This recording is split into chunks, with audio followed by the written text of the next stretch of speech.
to another exercise which is this one। अब थोड़ा सी complicated होते जा रहे हैं पार्ट्स हमारे, तो सेव करना चाहें सेव कर लें। हम न्यू पार्ट बनाने जा रहे हैं। अच्छा, इसको हम सबसे पहले ज़्यादा इसकी डायमेंशन हैं एक ऐसे व्यू में जिसको मैं ये समझ रहा हूँ कि ये राइट साइड व्यू है, इसका राइट साइड व्यू है काइंड ऑफ।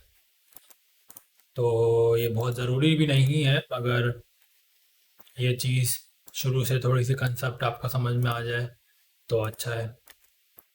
एक रेक्टेंगल है यहाँ पर। अच्छा, इस दफ़ा मैं में लेके चलता हूँ। राइट पे स्केच किया।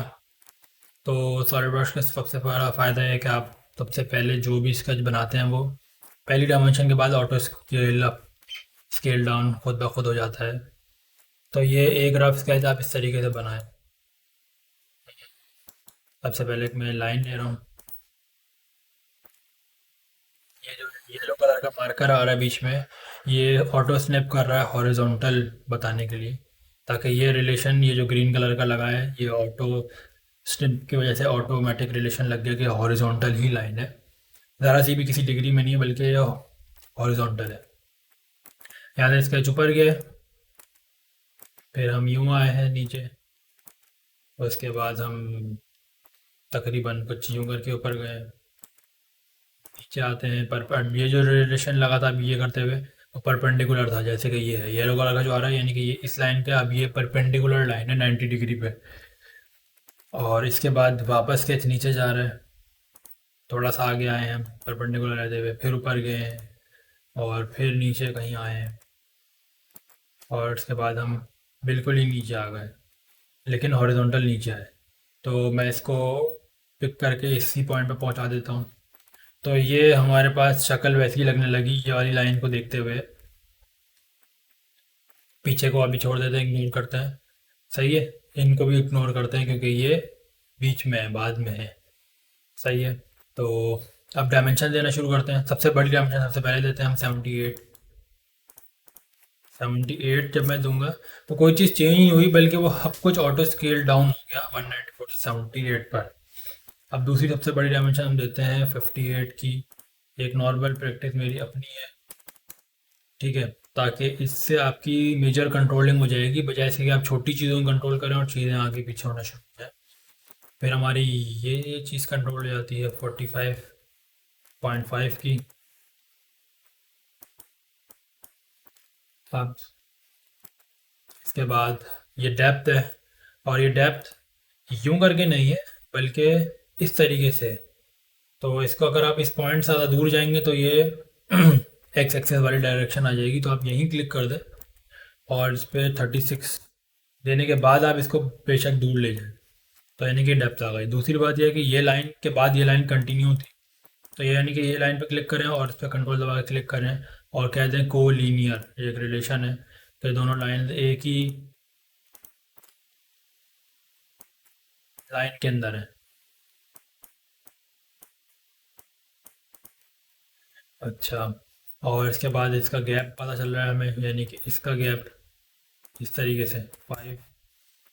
और क्या चीज़ें मिसिंग है? 65 डिग्री का एंगल। यहाँ पे लाइन से लाइन पे क्लिक करने से वैसे डिस्टेंस की डायमेंशन आती है, लेकिन अगर लाइन खुद ही टेढ़ी है यानी कि एंगल में, तो एंगल की डायमेंशन निकल के आती है। और 65 डिग्री हमने यहाँ पे लिखा। अब ये डायमेंशन हमें पता ही नहीं है, यहाँ पर नहीं दी हुई है, तो हम इसको इग्नोर करेंगे, बल्कि यहाँ से बनाते हुए आएंगे। और हमारे पास अब कितनी चीज़ें डिफाइन हो चुकी हैं, ये भी आ गया हमारे पास। एक ये 15 है,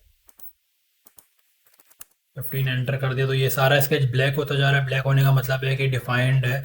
अब ये चीज़ें मूव नहीं होंगी, जितनी आपने हमने वैल्यूज़ डाल दी हैं इसको पूरा पूरा डिफाइन कर रही हैं। अच्छा जी, आखिर में क्या चीज़ बचती है? ये डेप्थ। ये लाइन इससे कितनी ऊपर है, यानी कि ये लाइन इससे 8 ऊपर है, और ये भी हमने डाल दी तो हमारा पूरा स्केच ब्लैक हो गया। ब्लैक होने का मकसद ज़रूरी है, सिर्फ एक चीज़ डिलीट करने की वजह से, यानी कि ये ओरिजिन से स्केच का क्या रिलेशन है, ये चीज़ अगर मैं डिलीट कर दूँ तो पूरा स्केच ब्लू हो जाएगा। और फिर ये क्या होगा कि ये इधर से उधर मूव हो रहा है, तो ओरिजिन से उसका कोई रिलेशन होना ज़रूरी है। ये ज़रूरी नहीं है कि वो उसी के ऊपर रखा हुआ हो, ये भी हो सकता है कि वो उससे ओरिजिन से बेशक 25 mm दूर, और एक चीज़ और के वर्टिकली स्केप दबाएंगे तो किसी कमांड से बाहर आते हैं कितना दूर है, देख रहे हैं आप। तो यानी कि ये पॉइंट और ये पॉइंट को भी हम कह देंगे कि हॉरिजॉन्टल है, फिर 25 दूर है, यानी कि अप एंड डाउन में 0 है और लेफ्ट एंड राइट में 25 है, तो भी ये ब्लैक हो गया।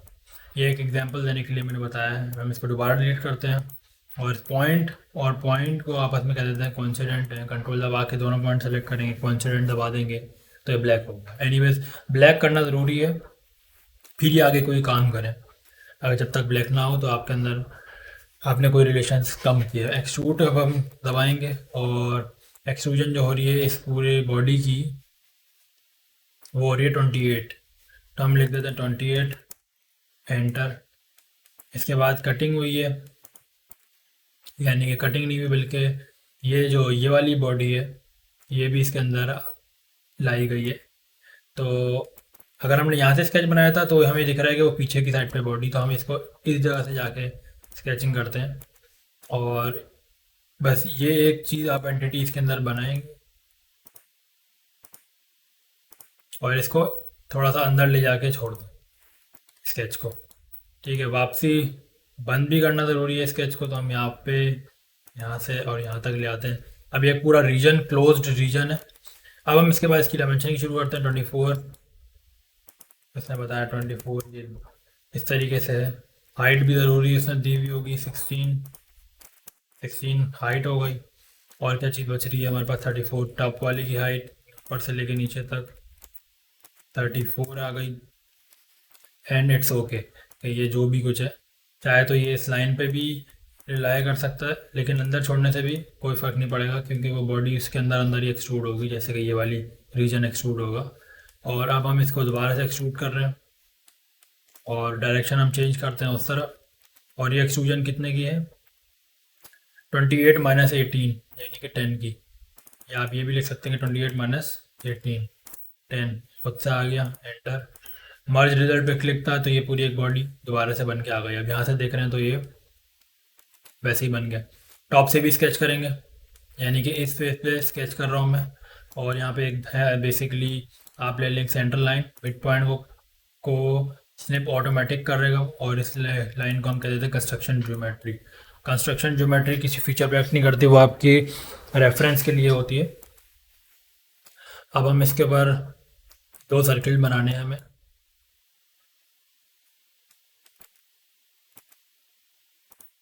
एक सर्किल बनाया और वो है 6 का।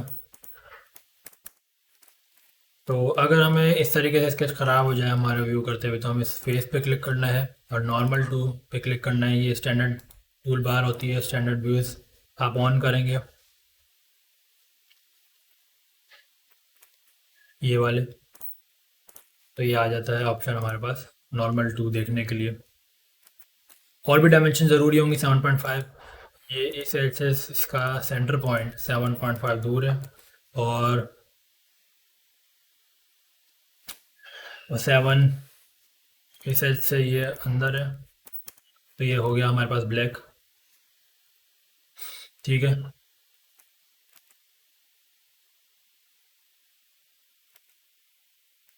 और अब हम ये चीज़ ये सेलेक्ट करेंगे तो सर्कल सेलेक्ट होता है, ये सेलेक्ट करने से सर्कल सेलेक्ट नहीं होता है सेंटर पॉइंट पर दबाने से।